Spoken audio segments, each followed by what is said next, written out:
Om Swastiastu. Di video ini, kita akan membahas tentang sejarah agama Hindu di India. Sebagai berikut, ada 4 narasumber yang akan menjelaskan materi berikut. Agama Hindu adalah agama tertua di dunia yang masih hidup dan berkembang sangat baik sampai saat ini.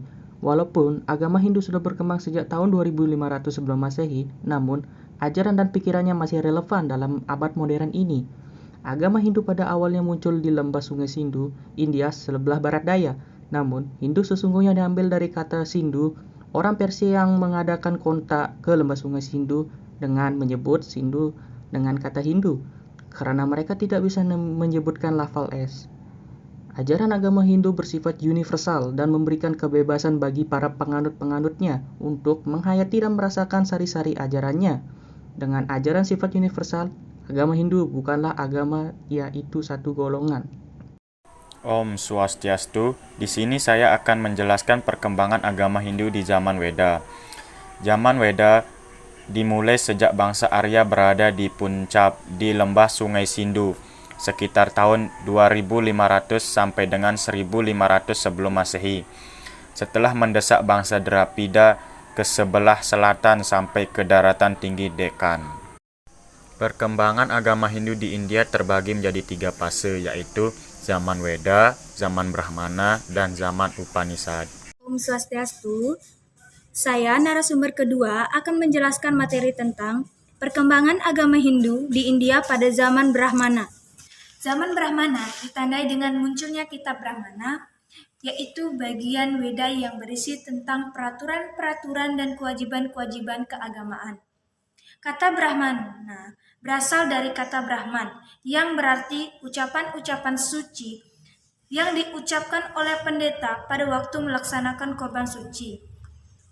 Pada zaman Brahmana selalu disertai dengan ucapan mantra-mantra Weda yang dirapalkan oleh pendeta atau Shruti. Pendeta yang merapalkan atau mengucapkan Rig Veda disebut Hot-er, untuk Samaveda disebut dengan Udgatar, untuk Yajurveda disebut dengan Adwaryu, dan untuk Antaraweda disebut dengan Brahmana. Di samping semaraknya pelaksanaan upacara di India, pada saat itu juga terjadi pengklasifikasi masyarakat sesuai dengan profesinya menjadi 4 warna atau golongan. Keempat warna atau golongan disebut catur warna sebagai berikut. 1. Brahmana. Brahmana merupakan orang-orang yang menekuni kehidupan spiritual dan ketuhanan, para cendekiawan serta intelektual yang bertugas untuk memberikan bimbingan mental dan rohani secara spiritual. Kedua, kesatria. Kesatria merupakan orang-orang yang bekerja atau bergelut di bidang pertahanan, keamanan, atau pemerintahan yang bertugas untuk mengatur negara dan memerintah serentak rakyatnya. Ketiga, Waisya. Waisya merupakan orang yang bergelut di bidang ekonomi, yang bertugas untuk mengatur perekonomian atau seseorang yang memiliki fungsi menggerakkan perekonomian. Keempat, Sudra. Sudra merupakan orang yang bekerja dengan mengandalkan tenaga atau jasmani, yang bertugas untuk memenuhi kebutuhan hidup dengan menjadi pelayan atau pembantu. Pada zaman Brahmana, agama Hindu berkembang sampai ke India Tengah, yaitu di dataran tinggi Deccan dan lembah Yamuna. Di tempat itu pula ditulis peraturan mengenai tuntunan tentang kehidupan, biasa disebut dengan tata susila.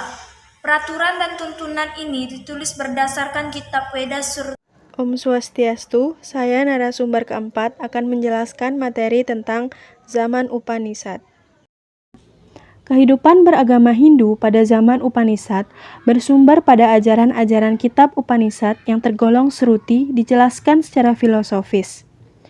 Konsep keyakinan terhadap Pancasrada dijadikan titik tolak pembahasan oleh para resi dan para arif bijaksana. Di samping itu, tujuan hidup yang disebut Catur Purusa Artha yang terdiri dari Dharma, Artha, Kama, dan moksa diformulasikan menjadi lebih jelas. Zaman Upanishad berlangsung sejak tahun 800 sebelum Masehi. Agama Hindu yang berkembang di dataran tinggi dekat dengan lembah Sungai Yamuna terus meluas hingga ke lembah Sungai Gangga. Ini merupakan daerah yang dihuni oleh penduduk dengan sumber kehidupan beraneka ragam. Namun, yang utama adalah kegiatan berdagang. Dengan pola pikir perekonomian penduduk lembah Sungai Gangga tidak menginginkan praktek kehidupan beragama secara upakara yang berlebihan.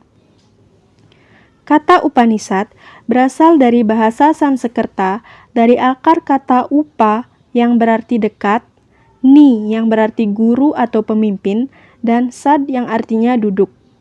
Jadi, Upanishad berarti duduk dekat guru untuk mendengarkan ajaran-ajaran suci kerohanian. Upanishad mengajarkan tentang bagaimana caranya mengatasi kegelapan jiwa untuk akhirnya menemukan Sat Chit Ananda, yang artinya kesadaran dan kebahagiaan. Penerapan ajaran tatwa atau filsafat agama Hindu dimulai sejak zaman Upanishad. Pandangan yang menonjol pada zaman ini yaitu suatu ajaran yang bersifat monistis dan absolutisme, yang artinya ajaran yang mengajarkan bahwa segala sesuatu yang bermacam-macam ini bersumber dari satu asal yang disebut Brahman. Melalui Upanishad, yaitu duduk dekat dengan guru untuk menerima wejangan-wejangan suci yang bersifat rahasia, ajaran-ajaran tersebut diberikan kepada murid-muridnya yang setia dan patuh secara terbatas di hutan. Ajaran Upanishad juga disebut Rasyopadesa atau Aranyaka yang berarti ajaran rahasia yang ditulis di hutan. Mengenai isi pokok Upanishad adalah hakikat Pancasrada Tattwa. Jumlah seluruh Upanishad ada 108 buah dan setiap Weda Samhita memiliki Upanishadnya tersendiri, yaitu yang pertama Rigveda. Rigveda memiliki Aitareya Upanishad dan Kausitaki Upanishad. Yang kedua, Samaveda. Samaveda memiliki Chandogya Upanishad, Kena Upanishad, dan Maitreyi Upanishad. Yang ketiga, Yajurveda. Yajurveda memiliki Taittiriya Upanishad, Swetaspatara Upanishad, Surika Upanishad, Brahadayakanyaka Upanishad, dan Jabala Upanishad. Yang keempat, Atharvaveda. Atharvaveda memiliki Prasna Upanishad, Mandukya Upanishad, dan Atharvasira Upanishad. Tuntutan keagamaan pada zaman Upanishad diarahkan untuk melepaskan diri dari ikatan-ikatan duniawi dan kembali ke asal untuk bersatu dengan Sang Pencipta. Pada zaman Upanishad, berkembang 9 aliran filsafat yang dikelompokkan menjadi 2 kelompok besar. Kedua kelompok besar itu adalah yang pertama kelompok Astika. Kelompok Astika adalah aliran filsafat yang sepenuhnya mengikuti kebenaran Weda sebagai sumber ajaran untuk percaya kepada ide Sang Yang Widiwasa. Yang termasuk kelompok Astika adalah Vedanta, Mimamsa, Nyaya, Samkhya, Vaisesika, dan Yoga. Kelompok kedua atau kelompok Nastika adalah aliran yang tidak mengikuti kebenaran Weda sebagai sumber ajaran untuk percaya kepada ide Sang Yang Widi. Yang termasuk kelompok Nastika adalah Charvakas, Buddha, dan Jaina.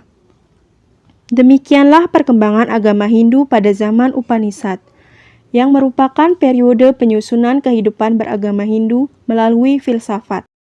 Sekian dari video kami. Jika ada kesalahan atau kata-kata yang salah, mohon dimaafkan. Saya pamit. Om Santi Santi Santi Om.